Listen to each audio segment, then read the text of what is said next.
தேவன் சொன்ன வார்த்தை, என் தகப்பன் என்ன அனுப்பினார், அவர் சித்தம் எது அது மாத்திரமே நான் செய்ய வேண்டும் அப்படின்ட்டு அவர் யாருமே கேட்காது. அப்புறமா யோகன் இடத்துல அவர் ஞானஸ்தானம் எடுக்கிறாரு. 30 வயசுல ஞானஸ்தானம் எடுக்கும்போது அவருக்கு எத்தனையோ பாடுகள், எத்தனையோ சூழ்நிலைகள், இதெல்லாம் எடுக்க வேண்டும் அட்டி அவர் 40 இரவு அவர் ஜெபம் பண்றாரு. ஃபாஸ்டிங் போட்டு நல்லா ஜெபம் பண்றாரு. எதுக்குன்னா, இந்த ஞானஸ்தானம் எடுத்த நான் இந்த உபதிரவங்களை எப்படி நான் தாங்க வேணும், இந்த கஷ்டங்கள் எப்படி நான் மேற்கொள்வேணும், என் தகப்பனை என்ன அனுப்பின சித்தம் நான் நிறைவேற்றுவேனோ இல்லையோ அட்டி அவர் ஒவ்வொரு மன துர்க்கத்தோடு அந்த 40 நாள் அவர் எவ்வளவோ ஜெபம் பண்ணியிருக்கிறார். வனாந்திரத்துல போய் அவர் ஜெபம் பண்ணும்போது கண்டிப்பா தேவன் அவருக்கு நல்ல பலத்தை கொடுப்பார். ஏனென்றால் அவர் அனுப்பின அவர் சித்தம் நிறைவேற்றினவர், மனுஷனால சித்தம் நிறைவேற்றதுக்கு வரவில்லை. அவர் தாய் சொன்னதோ, தகப்பன் சொன்னதோ, உற்றவர் சொன்னதோ இதெல்லாம் நான் நிறைவேற்ற நான் வரல. ஏன்னா என் தகப்பன் என்ன அனுப்பின வேலை எதுவோ அது மாத்திரமே நான் செய்ய வந்திருக்கிறேன் அப்படின்ட்டு அவர் சொல்லும் போது கண்டிப்பா தேவன் அவர் நடத்துவாரு. அப்புறமா அவர் செய்த ஒவ்வொரு காரியங்களை நம்ம வேதத்துல நம்ம பார்க்கலாம். இன்னைக்கு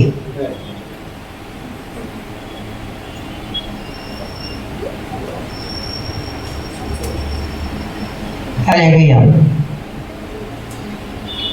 ஏசாயா தீர்க்கதரிசன புஸ்தகம் 53 முதல் இந்த நம்ம படிக்கலாம். ஏன் நான் இந்த படிக்க சொல்றேன்னா, ஃபர்ஸ்ட் அவர் நம்ம மேல வைத்த அன்பு எப்படிப்பட்ட அன்பு, எதுக்காக நம்ம மேல அவர் அன்பு வைத்தாரு, எதுக்காக அவர் இந்த மாதிரி ஒரு வார்த்தை பேசினார் அப்படின்ட்டு நம்ம ஏசாயா தீர்க்கதரிசன புத்தகத்திலே 53 முதல் நம்ம வாசிக்கலாம்.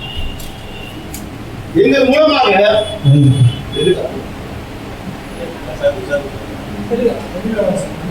மூலமாக கேள்விப்பட்டதை விசுவாசித்தவன் யார்? கர்த்தருடைய புயம் யாருக்கு வெளிப்பட்டது? இளங்கிளை போலவும் வறண்ட நிலத்திலிருந்து குளிர்கிற வேலை போலவும் அவருக்கு முன்பாக எழுந்துகிற அவருக்கு அழகு இல்லை, சௌந்தரியம் இல்லை. அவரை பார்க்கும் பொழுது நாம் அவரை விரும்பத்தக்க ரூபம் அவருக்கு இல்லாதிருந்தது. அவர் ரசித்தை போதும். நான் తెలుగులో படிக்கிறேன். మేము తెలియజేసిన సమాచారము ఎవడును నమ్మిను యెహోవా బాహువు, సమాధానము ఎవరు నమ్మెరు, యెహోవా బాహు ఎవరికి బయలుపరచబడెను. లేత మొక్కల వలె ఎండిన భూమిలో మొలిచిన మొక్కల వలె అతడు ఆయన ఎదుట పెరిగెను.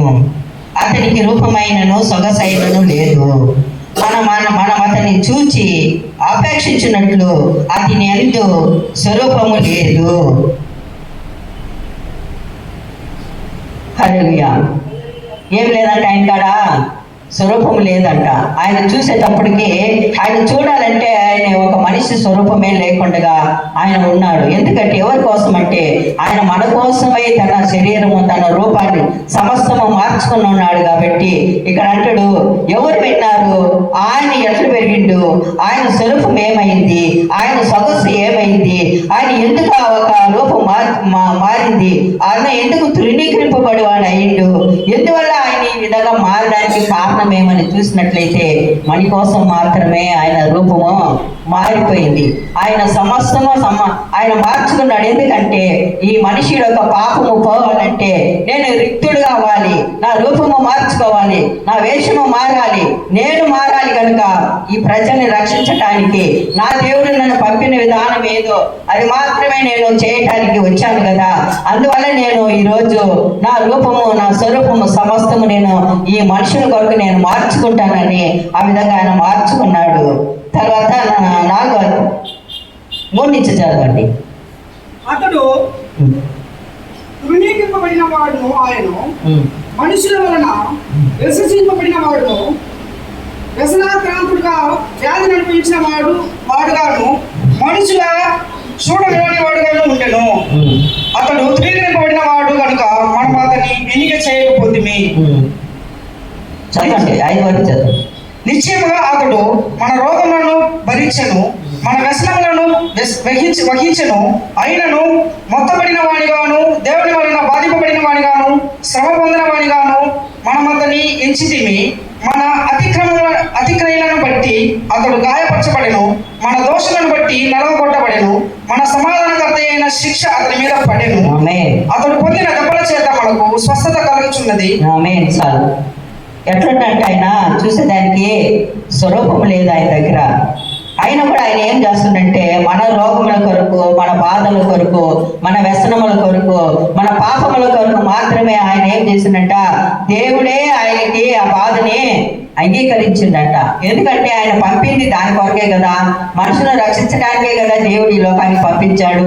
కాబట్టి ఆయన ఏమంటున్నాడు ఇక్కడ చూసినట్లయితే, నిశ్చయంగా మన రోగములను భరించను, మన వ్యసనములు వహించను, ఆయనను మొత్తబడిన వాడిగాను, దేవుని వలన బాధింపబడిన వాడిగాను, శ్రమ నొందిన వాడిగాను మనం అతనిని ఎంచితిమి. ఎట్లుందంటే ఆయన దేవుడే అప్పగించిందంట. ఇవన్నీ పడటానికి ఎవరు అప్పగించిందంటే ఆయన సొంతంగా, ఆయన ఉద్దేశము, ఆయన తలంపులు ఏమే కాదండి. కానీ దేవుడి చిత్తమేది మాత్రమే చేయాలనేసి ఆయన రిక్తుడుగా అయిపోయిందంట. ఆయన పైన గాయాల చేత మనకి స్వస్థత కలుగుతుందంట. ఆయన ఎందుకు గాయాలు పడాల్సి వచ్చిందండి? మన దెబ్బల కొరకు, మన వ్యసనాలకి, మన పాపల కొరకి సమస్తాన్ని ఆయన గుర్తెరిగినాడు. కాబట్టి ఆయన ఏం చేసినట్టే దేవుడి చిత్తం ఏదో, ఎందువల్ల దేవుడు ఈ లోకానికి ఆయన పంపించాడో అది మాత్రమే చేయటానికి ఆయన మన ఈ లోకానికి వచ్చాడు. కాబట్టి మన దోషములను బట్టి నలగొట్టబడెను, మన సమాధానమైన శిక్షణ అది మీద పడెను. మనం చేసిన పాపము, అన్యాయము, అక్రమము, మనం చేసిన ప్రతి ఒక్క నీచమైన కార్యాలన్నీ కూడా ఎవరి పైన పని అంట? ఆయన పైన పని అంట.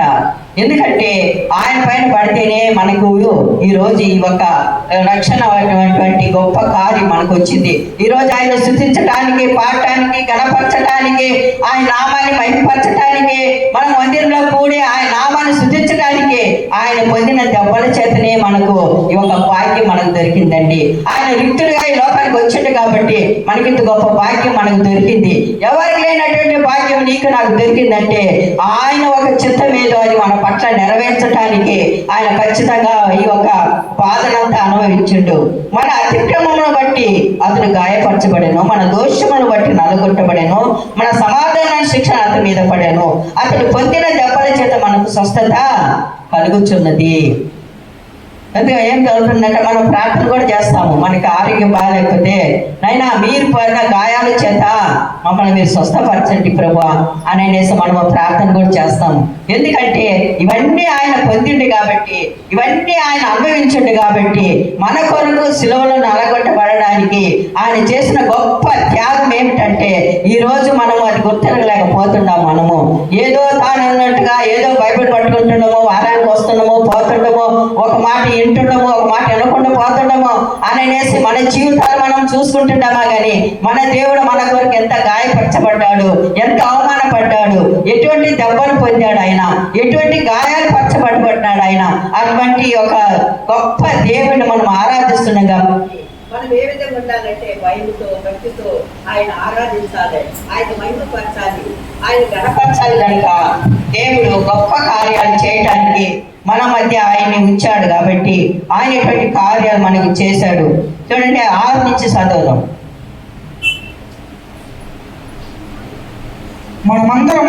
మన దోషములు మనమందరము గొర్రెల వలె త్రోవ తప్పిపోతిమి, మనలో ప్రతివాడును తనకిష్టమైన త్రోవకు తొలగెను, యెహోవా మనమందరి దోషమును అతని మీద మోపెను. అతడు దౌర్జన్యము నొందెను, బాధింపబడినను అతడు నోరు తెరవలేదు. వదకు తేబడు గొర్రె పిల్లయు బొచ్చు కత్తిరించు వాని ఎదుట గొర్రెయు మౌనంగా నుండినట్లు అతడు నోరు తెరవలేదు. అన్యాయపు తీర్పు నొందిన వాడై అతడు కొనిపోబడెను, అతడు నా జనుల అతిక్రమములను బట్టి మొత్తబడిన కదా. ఆమేన్. చాలు. మనమందరము గొర్రెల వల్ల త్రోవ తప్పిపోతుంది, మనలో ప్రతివాడును తనకి ఇష్టమైన త్రోవ తిరిగెను, యెహోవా మన అందరి దోషము అతని మీద మోపెను. ఎవరి మీద మోపిండంట? మన ఇష్టం వచ్చినట్టు మనం తిరుగుతుండము, మన ఇష్టం వచ్చినట్టు మనం పాపం చేసేదాన్ని కానీ, అతిక్రమం చేసేదాన్ని కానీ, ఒకరిపైన నిందలు మోపేదాన్ని కానీ, ఒక విషయంలో దేవుడికి మనం చూస్తున్నాడన్న భయం లేకుండా మనం విచ్చలవిడిగా తిరిగి మనం చేసేవన్నీ కూడా యెహోవా చూసి ఎవరి పైన మోపాడంట? ఆయన పైన మోపాడంట. ఆయన కుమారుడు కాబట్టి ఆయన పైన ఈ అతిక్రమంలో, పాపములు, దోషములు సమస్తము యెహోవా ఆయన పైన మోపెను. అతడు దౌర్జన్యముగా నొందెను, పడినను అతడు నోరు తెరవలేదు. వదకు తేబడిన గొర్రె పిల్లయు బొచ్చు కత్తిరించు అని ఎదుట గొర్రెయు మౌనముగా ఉన్నట్లు నోరు తెరవలేదు. చూడండి ఎంత మౌనముగా ఉన్నాడో, ఆయన ఎంత మౌనం వహిస్తున్నాడో చూడండి. ఇక్కడ అతడు దౌర్జన్యమే చేయలేదంట, ఆయన నోరే తెరవలేదంట. అయితే మనమైతే మనల్ని ఒక మాట అంటే మనము 10 మాటలు మాట్లాడతాం. అందుకే దేవుడు అన్నిండు, నన్ను పంపించిన తండ్రి చిత్తమేదో అది నేను నెరవేర్చుతున్నాను కాబట్టి నన్ను పోలి మీరు జీవించినట్లయితే నేను చేసేవన్నీ కూడా మీరు చేయగలరు అన్నాడు దేవుడు. కాబట్టి అటువంటి దేవుడు ఆయన గొప్ప తండ్రి కాబట్టి ఆయన మీద ఆయన రాజ్యం ఆయన భుజం మీద ఉందని రాశాడు యెషయా గ్రంథంలో కూడా. మనకు ఒక కుమారుడు అనుగ్రహించబడును, ఆయన భుజము పైన రాజ్యభారం ఉండనని దేవుడు చెప్పాడు. అందుకనేసి ఆయన గొర్రె ఏ విధంగా తన బొచ్చు కత్తిరిస్తుంటే యజమాని ఎదుట మౌనంగా ఉంటుందో ఆ విధంగా ఆయన ఉన్నాడంట. ఎందువల్ల ఉన్నాడు? ఆయన కొట్టే దెబ్బలు, ఆయన పైన వేసే ఉమ్ము, ఆయన పైన తీసే ఆయన మాటలు, ఆయన పైన వేసే నిందలు ఆయన చూసినప్పుడు ఎంతో వికారంగా మనిషి రూపము లేనట్టుగా ఆయన బాధించారు. ఆయన నోరు తెరవలేదంట. వదకు తేబడినటువంటి గొర్రెపిల్లలాగా, బొచ్చు కత్తిరించి గొర్రెపిల్లలాగా ఆయన మౌనంగా ఉన్నాడంట, నోరు తెరవకుండా. ఎందుకంటే తండ్రి చిత్తం నెరవేర్చాలి కాబట్టి. అయితే తండ్రి చిత్తం ఆయన నెరవేర్చడానికి సమస్త బాధలు, హింసలు అన్నీ ఆయన పొందుతున్నాడు. కానీ ఆయన చిత్తం మనం నెరవేరుస్తున్నామా ఈరోజు? ఆయన చెప్పాడు, తండ్రి చిత్తం నేను నెరవేర్చడానికే వచ్చాను.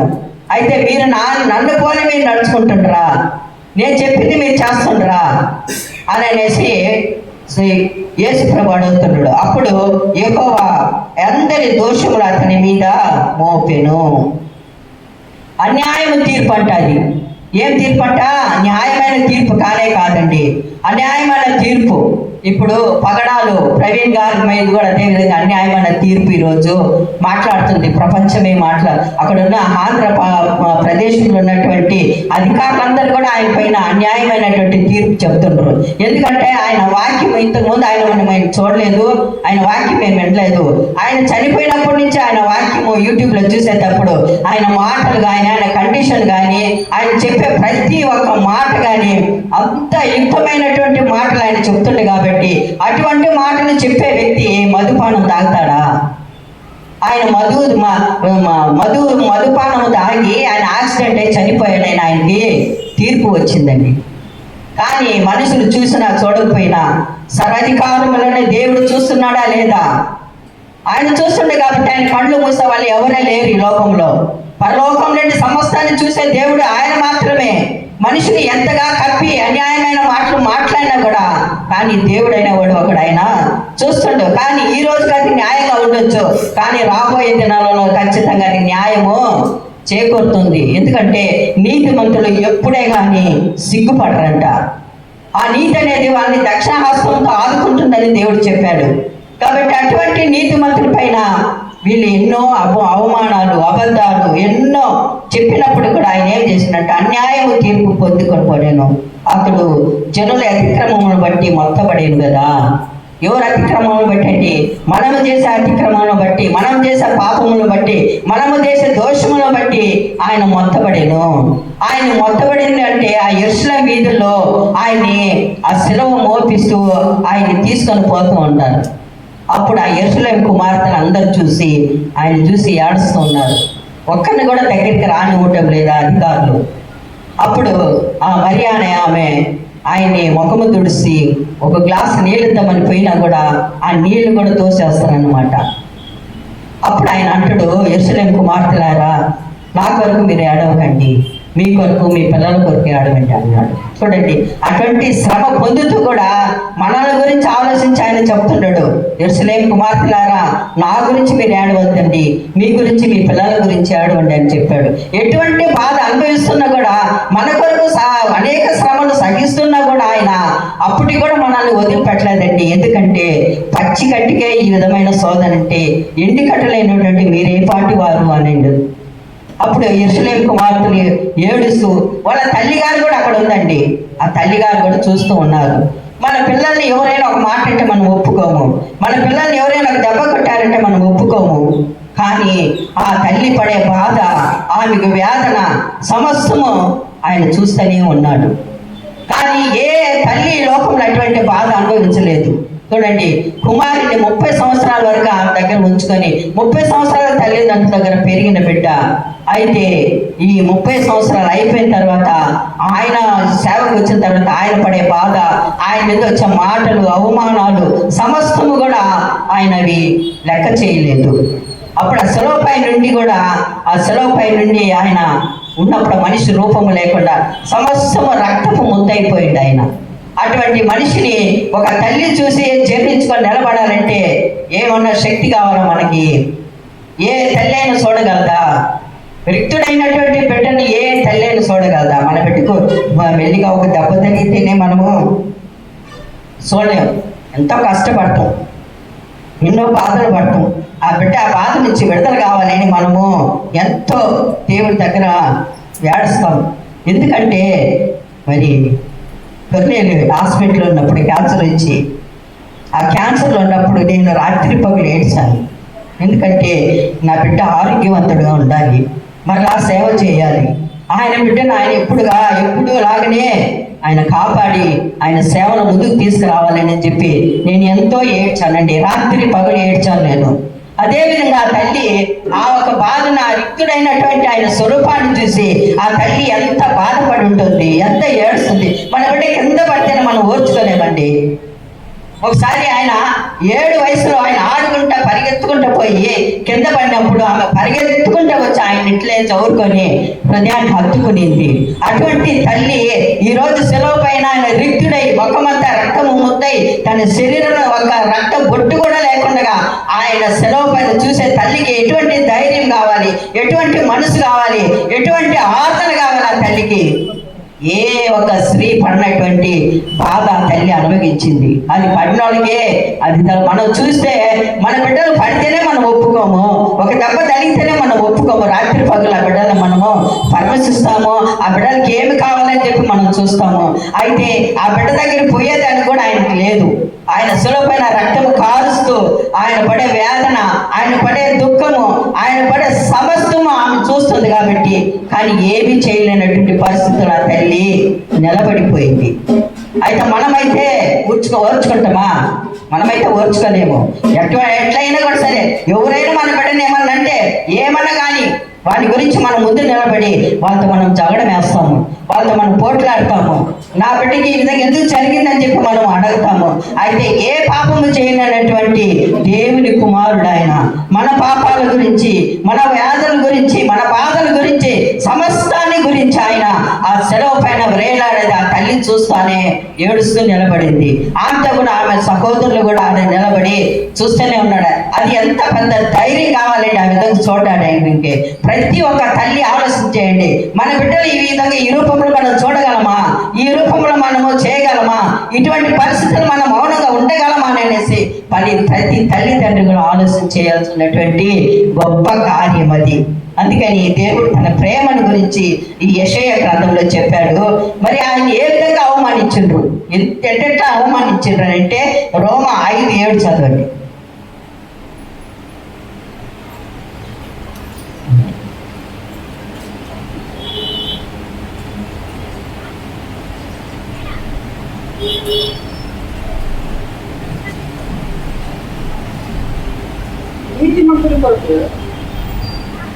నీతిమంతుల కొరకు సహితము ఒకడు చనిపోవట అరుదు, మంచివాడి కొరకు ఎవడైనా ఒకవేళ తెగింపవచ్చును.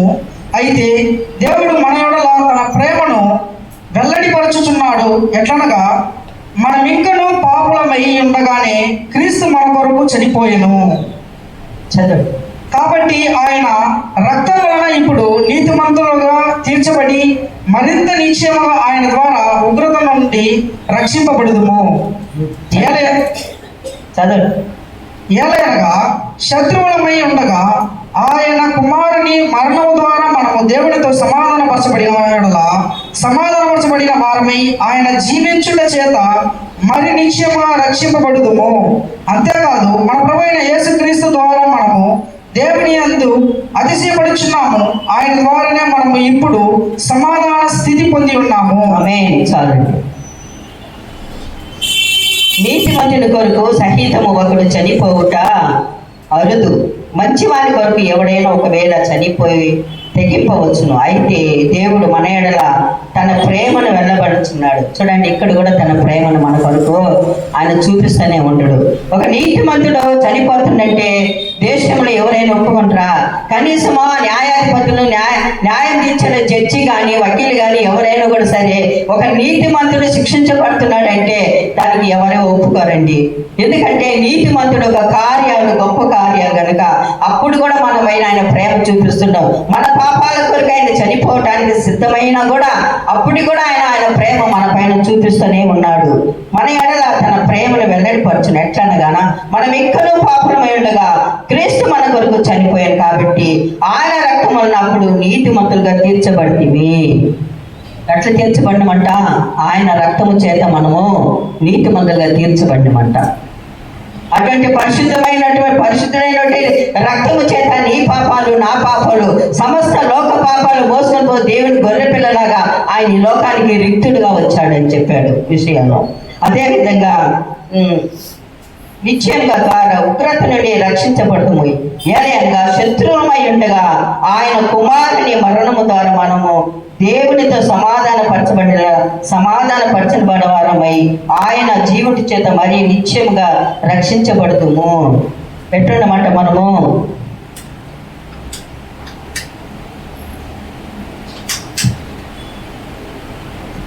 జీవుడి చేత నిశ్చయంగా రక్షించబడుతాం. అంతేకాదు మనము ఎంతో అన్యాయస్తులు, మనం మంచివాళ్ళం కాదండి.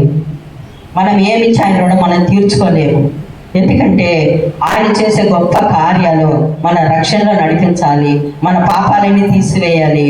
ఆ దేవుని యొద్ద నేను తండ్రి యొద్ద ఉంటానో మీరు కూడా నాలాగనే నా యొద్ద మీరు ఉండాలని యోహాను సువార్తలో దేవునికి ఆయన ప్రార్థన చేస్తాడు. ఇంకా ఆయన సెలవు వేయబడక ముందే దేవుడి సన్నిధిలో, తండ్రి సన్నిధిలో ఆయన ప్రార్థన చేస్తాడు.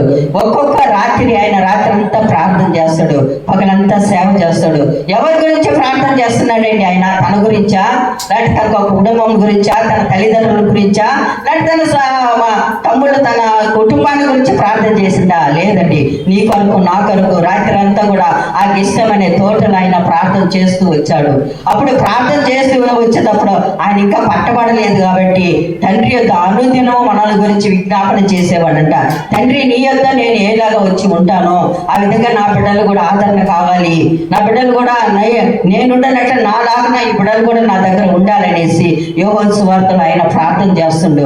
అటువంటి ప్రార్థన నువ్వు నన్ను మనం చేస్తున్నామా?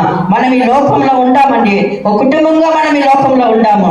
కానీ రేపు ఎవరెవరు పిలుపు వచ్చి ఎవరెవరు వెళ్ళిపోతారో తెలియదు మనకి.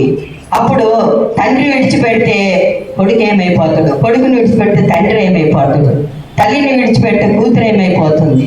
అంటే మన కుటుంబంలో 2-3 మాత్రమే దేవుడు పరలోకాన్ని పోయి మిగతా వాళ్ళు నరకాన్ని పోతే నువ్వు నేను సమాధానంగా ఉండగలమా? ఎందుకంటే మనకిచ్చిన సమయాన్ని బట్టి, మనకిచ్చిన రోజులను బట్టి, మనకిచ్చిన సంవత్సరాలను బట్టి ఆయన నామాన్ని మనం గణపరచాలి. ఎందుకంటే ఈరోజు మనం జీవిస్తున్నామంటే మన జీవితం నిశ్చయమైనది కాదండి. మన జీవితం ఎలాంటిదంట? నీటి మీద బుడగలాంటిదంట మన జీవితం. అది ఎప్పుడు పగిలిపోతుంది ఎవరికి తెలియదంట. అందుకే మాలాకి గ్రంథంలో రాశాడు మన జీవితాన్ని గురించి, మన ఒక అవయవాల గురించి, మన యవ్వనాన్ని గురించి, మన వయసు అయిపోయిన కాలంలో ఏ విధంగా ఉంటామని ఒక్కొక్కటి కూడా మాలాకి గ్రంథంలో ఆయన రాసి ఉంచాడు. ఇవన్నీ తెలుసుకున్నట్లయితే ఖచ్చితంగా మనము పాపం అనే దానికి మనము మన కొరకు దేవాది దేవుడు తన కుమారుని పంపించి మన గురించి ఆయన గొప్ప రక్షణ మనకి ఇవ్వాలని చెప్పి ఆ యెరూషలేము వీధులలో ఆయన ఈడ్చుకుంటూ పోతున్నారండి. ఏడ్చుకుంటూ పోతుంటే ఆ యెరూషలేము కుమార్తెలందరూ ఏడుస్తున్నారు.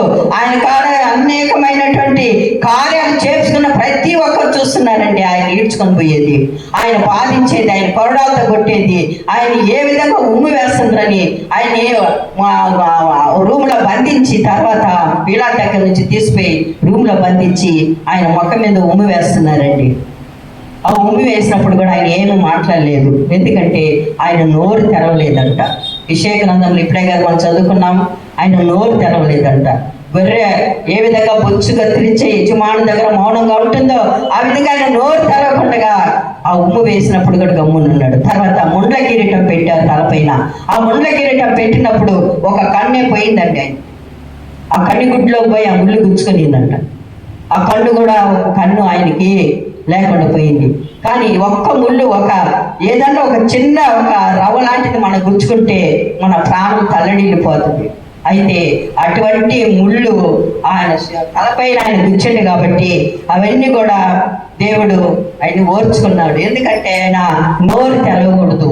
ఎందుకంటే తండ్రి చిత్తము నేను నెరవేర్చాలి కాబట్టి ఆ విధంగా ఆయన మౌనంగా ఉన్నాడంట. అదే లూకా 23:37 చూడండి.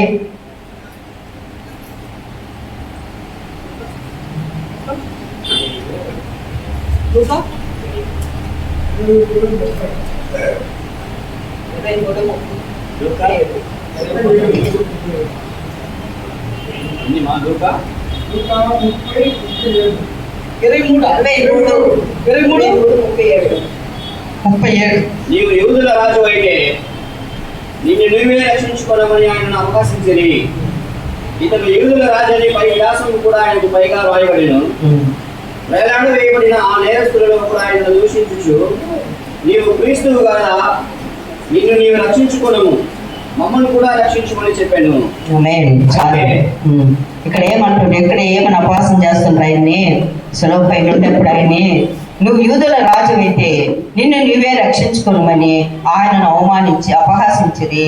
ఏం చేస్తుందంటే ప్రజలు మన పాపాల గురించి ఈయన ఈ ఒక యాతన పడుతుండో, ఈ ఒక శిక్ష అనుభవిస్తుండడు, మన పాపాల గురించి ఈయన సెలవు మోసుకొని వచ్చిండని ఎవరే అక్కడ అనుకోలేదండి. చూసే వాళ్ళందరూ కూడా గేలి పరిహాసం చేస్తుండ్రు ఆయన్ని చూసినప్పుడు. నువ్వు నిజంగా దేవుని కుమారుడు అయితే నువ్వు రక్షించుకొని మమ్మల్ని కూడా రక్షించొచ్చు కదా అని అన్నాడు. అప్పుడు కూడా ఆయన ఏం చేసిండంట, నోరే తెరవలేదంట.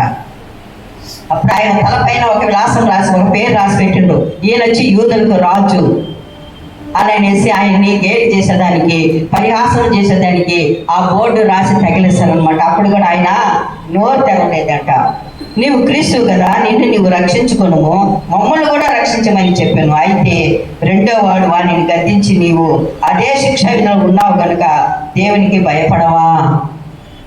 అయితే అక్కడ ఉన్న ఒక్కరుగా అంతమందిలో కూడా ఒకే ఒక వ్యక్తికి ఆయన ఒక విలువ తెలుస్తుందండి. అక్కడ ఆయన నిరపరాధి, ఆయన ఏ పాపము చేయలేదు, ఏ దోషము చేయలేదు, ఏ అతిక్రమము చేయలేదు, మన కొరకు ఆయన సెలవులో వేలాడుచున్నాడు అనేసి ఆ ఇద్దరు దొంగలలో ఒక దొంగ అన్నప్పుడు ఇంకొక దొంగ అంటాడు, ఈ ఒక శిక్ష అనుభవిస్తాను, ఎందుకు ఇట్లా మాట్లాడుతున్నావు, ఈ శిక్ష మనకు తప్పు, ఎందుకంటే మనం తప్పు చేశాం కాబట్టి మనం ఈ శిక్ష పొందుతున్నాం, ఆయన ఏ నేరము చేయలేదు కనుక ఆయన ఎందుకు నువ్వు అపహసిస్తున్నావు అని అనేసి ఆయన అక్కడ గద్దిస్తూ ఉన్నాడండి.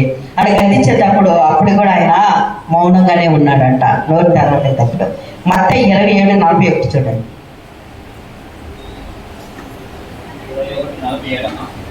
41.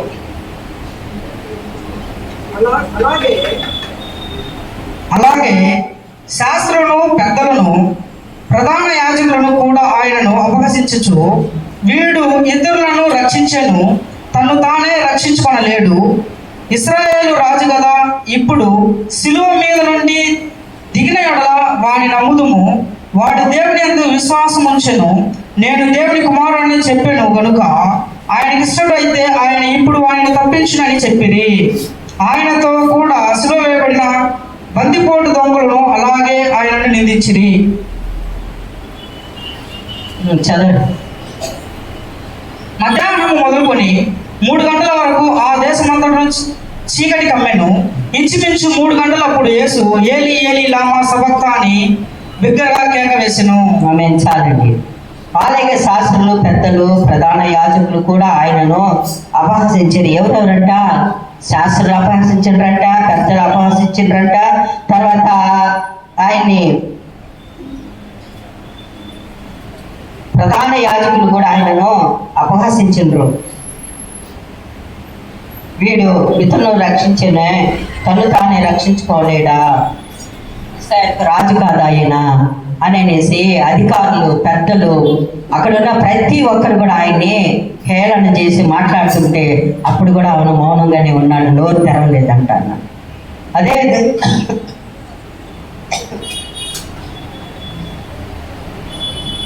అదేవిధంగా మార్కు 15:28 చూడండి.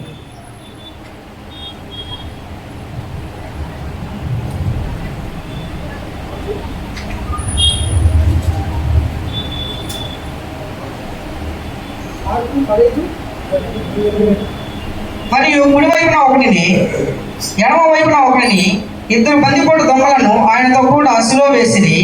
అప్పుడు ఆ మార్గమున వెళ్ళుచున్న వారు తమ తలలూచుచు, ఆహా, దేవాలయమును పడగొట్టి 3 దినములలో కట్టువాడా, సిలువ మీద నుండి దిగి ఈయన నీవే రక్షించుకొనుమని చెప్పి ఆయనను దూషించిరి. ఆమేన్. చాలండి.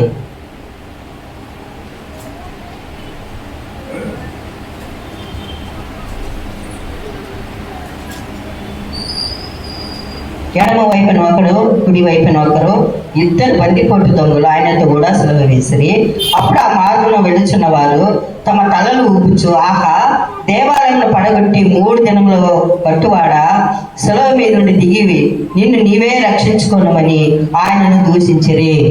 ఏమనిందంట, ఆయన ఉన్నప్పుడు చెప్తారనమాట, ఈ దేవాలయం కట్టడానికి 40 సంవత్సరాలు అయిందండి, యెరూషలేము దేవాలయం కట్టేదానికి 40 సంవత్సరాలు అయింది అన్నప్పుడు ఈయన అంటాడు, ఈ ఒక ఆలయం రాత్రి మీద రాత్రి లేకుండా కూడా పోతుంది ఒక దినాన. ఎందుకంటే ఈ ఒక ఆలయాన్ని నేను 3 రోజుల్లో కట్టి నేను మీకు చూపిస్తానండి. అప్పటికి కూడా ఈ మనుషులకు కళ్ళు తెరవబడలేదండి. ఈయన నిజంగా దేవుడి కుమారుడు కదా అని అనుకునే లేదు. ఎందుకంటే ఎప్పుడు చూసినా కూడా పరిసయ్యులు, సతిశయులు ఆయన చేసే ఒక్క ప్రతి పని కూడా ఆయన పైన దోషాన్ని, నేరాన్ని మోపుతూనే ఉన్నారు, కానీ ఈయన నిజంగా దేవుడి కుమారుడు కానే కాదు. అప్పుడు వీళ్ళందరూ ఈయన దూషిస్తున్నారు అనమాట. ఈ దేవాలయాన్ని 3 రోజులు కట్టేవాడివి, నిన్ను నువ్వు రక్షించుకొని శిలోపై నుంచి దిగొచ్చు కదా, ఎందుకెంత బాధపడుతున్నావు, ఇంత వేదన పడుతున్నావు, ఎందుకెంత ఆవేదనతో నువ్వు ఉండవు పైన. చూసే వాళ్ళందరూ కూడా నిన్ను చూసి ఎంతో ఇదిగా మాట్లాడుతుంటారు కదా, మరి నిన్ను నువ్వే రక్షించుకోవచ్చు కదని వచ్చే పోయే వాళ్ళు కూడా ఆయన చూసి దూషించిండ్రంట. అప్పుడు కూడా ఆయన ఏం చేసిందంట, నోరు తెరవలేదంట. ఆయన ఎందుకు మౌనంగా ఉండంటే లేఖనం నెరవేర్చబడాలి కాబట్టి, ఆయన దేవుడి చిత్తాన్ని చేయాలి కాబట్టి, ఆయన ఆ దేవుడు చెప్పిన మాటలు నెరవేర్చాలి కాబట్టి, మన పాపముల కొరకు ఆయన బలి కావాలి కాబట్టి ఆయన అప్పుడు కూడా ఆయన నోరు తెరవకుండా మౌనంగా ఉన్నాడంట. ఎందుకు మౌనంగా ఉన్నాడంటే చూడండి, లాస్ట్ ఒక కార్యం చూద్దాం మనము.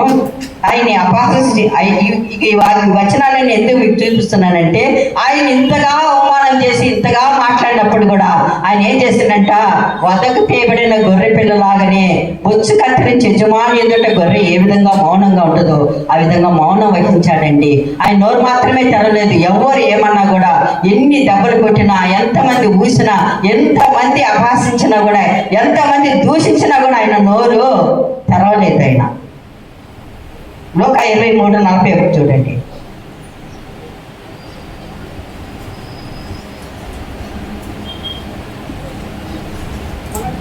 మనకైతే ఇది న్యాయమే,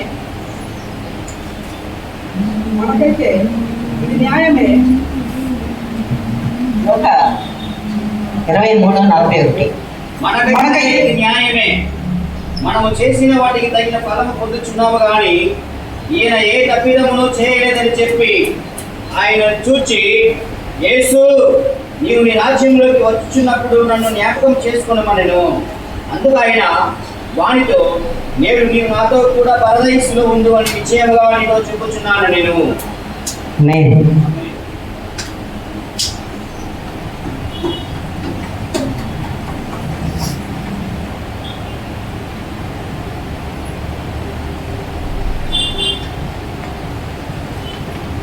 లోక 23 ఓకే.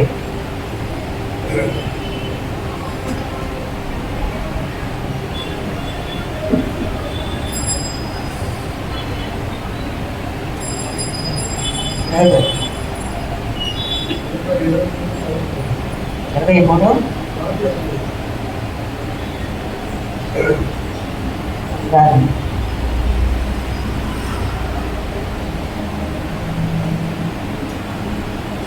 తండ్రి మీరు ఏం చేయించున్నారు?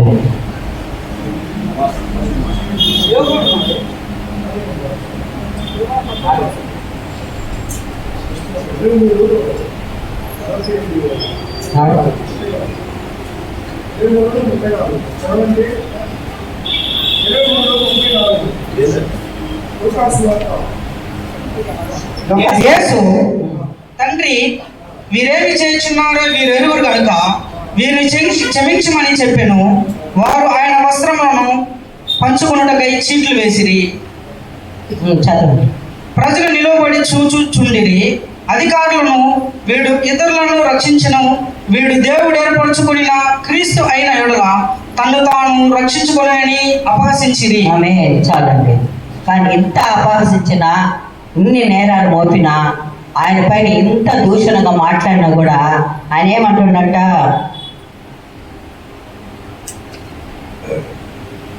యేసు 34 అండి. యేసు తండ్రి వీరేమి చేయించున్నారో వీరెరువురు కనుక వీరిని క్షమించమని చెప్పాను. చూడండి ఎంత గొప్ప మనసు ఆయనకి. ఎన్నో దెబ్బలు కొట్టారు, ఒకటి తక్కువ 40 దెబ్బలు కొట్టారు, కొరడా దెబ్బలు. ఆయన అపహసించారు, కొరడాలతో కొట్టారు.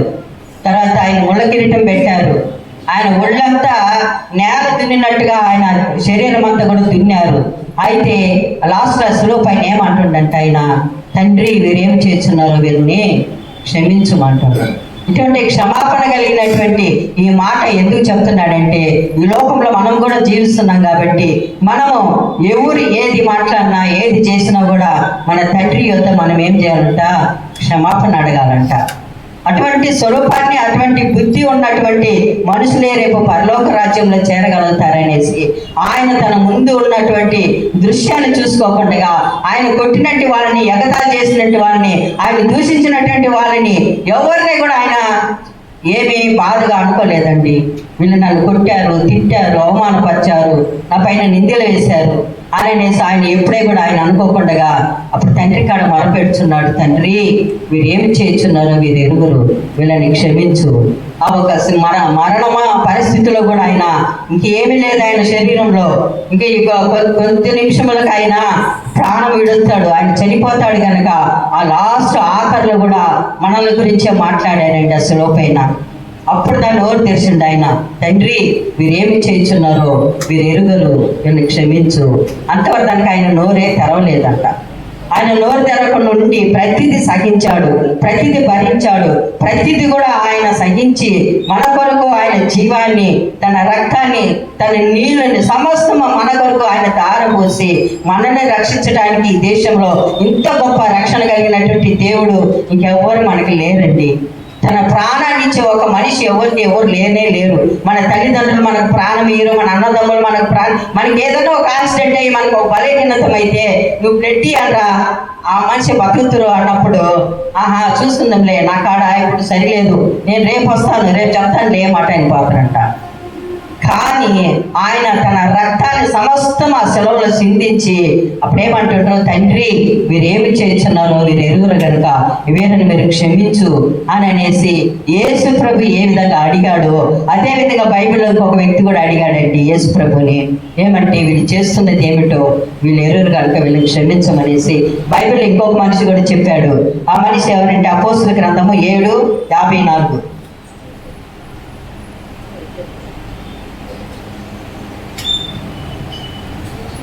వారి ఈ మాటలు విని కోపంతో మండిపడి అతన్ని చూసి పండ్లు కొరికిరి. అయితే అతడు పరిశుద్ధాత్మతో నిండిపోయిన వాడై ఆకాశము వైపు తేరి చూచి దేవుని మహిమను యేసు దేవుని కృపార్శ్వమందు నిలుచుండుట చూచి ఆకాశము తెరవబడి మనిషి కుమారుడు దేవుని కృపార్శ్వమందు నిలిచి చూచున్నానని చెప్పాను. అప్పుడు వారు పెద్ద కేకలు వేసి చెవులు మూసుకుని ఏకంగా అతని మీద పడి పట్టణకు వెలుపులకి అతని వెళ్ళగొట్టి రాళ్ళు గుర్తించి చంపరి. సాక్షులు షౌలు అనొక యవనుని పాదముల యొక్క తమ వస్త్రములు పెట్టిరి. ప్రభువుని గురించి మొరపెట్టుచు, యేసు ప్రభువా నా ఆత్మను చేర్చుకొనమని సైఫను పలుకుచుండగా వారు అతని రాళ్లతో కొట్టిరి. అతడు మోకాలుని, ప్రభువా వారి మీద ఈ పాపం మోపకమని గొప్ప శబ్దంతో పలికెను.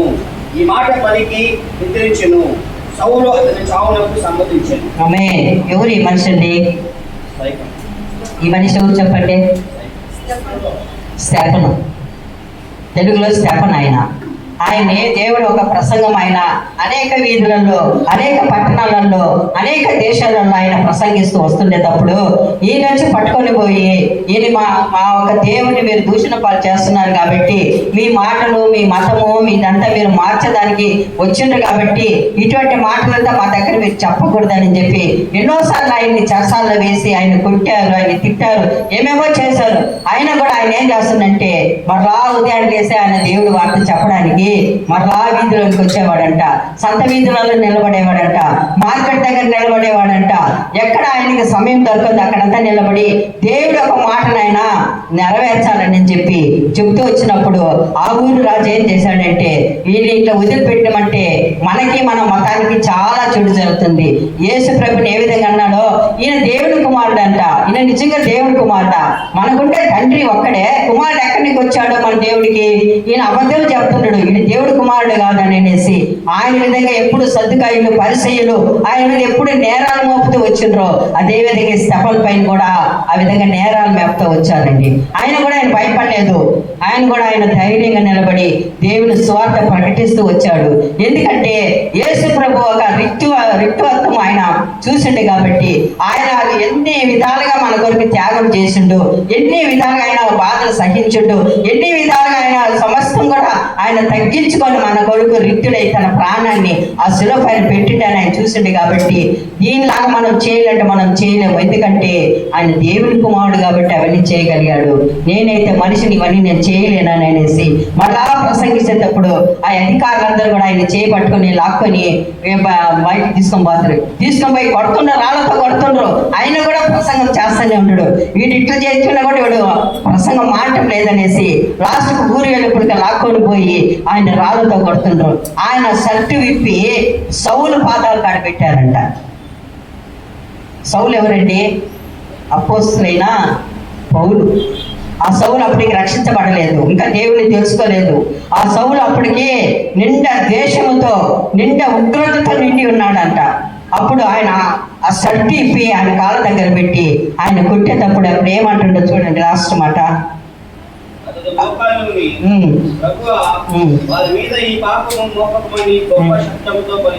ఈ మాట పలికి నిద్రించను. సౌలు అతని చావునకు సమ్మతించను. సౌలు ఎవరండి?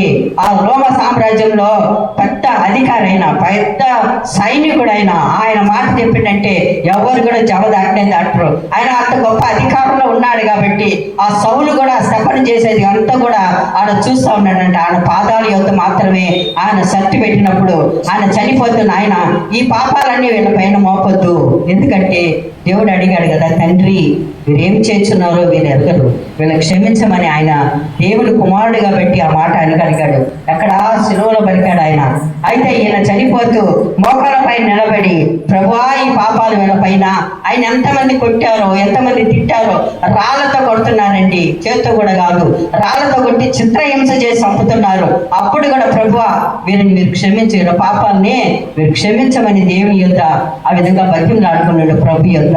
ఎందుకంటే దేవుని స్వరూపం చూసినోడు, దేవుడి మాట విన్నోడు, దేవునితో ప్రతిది కూడా ఆయన నెరవేర్చాలని అనేసి అప్పుడే నేను పరలోక రాజ్యంలో చేరగలుగుతాను అని అనేసి స్టెఫను చనిపోయింది అనమాట. చనిపోయిన తర్వాతనే ఈ రోమ సామ్రాజ్యము, ఈ సైనికుడు, ఈ సౌలు అనే ఒక వ్యక్తి, పౌరుడైన, గొప్ప పౌరుడైన, గొప్ప సైనికుడైన, ఆయన ఎదిరించే మనిషి ఆ ఊర్లో ఎవరే ఉంటారు అనమాట.